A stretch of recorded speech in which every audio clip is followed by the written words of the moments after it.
ଯୁଗର ବାବା ମାନେ ରାମ ନାମ ଜପି ପ୍ରବଚନ ଦେଲା ଗମ୍ଭୀର ଭିତରେ ଆସି କୁକୁଡ଼ା ମାଂସକୁ ଚିଅର୍ସ କଲା ଆଉ ପଲଙ୍କ ସେବା କରିବାକୁ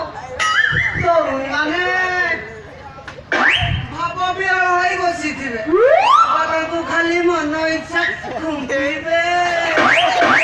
ପ୍ରଭୁ ହେ ଏ ଜନ୍ମରୁ ମତେ ପାରି କର ଆର ଜନ୍ମକୁ ମତେ ବାବା କର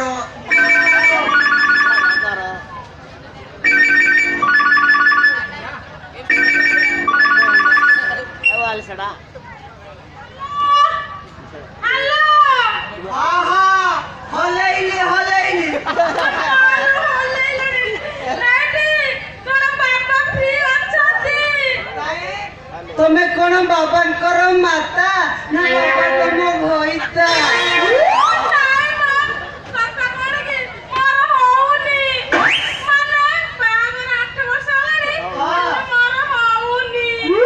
अरे तुम मंगल मुनरे दाणु नथिबो पथुरिया जमी हेई थिबो सेई दिपाई फसल होउनी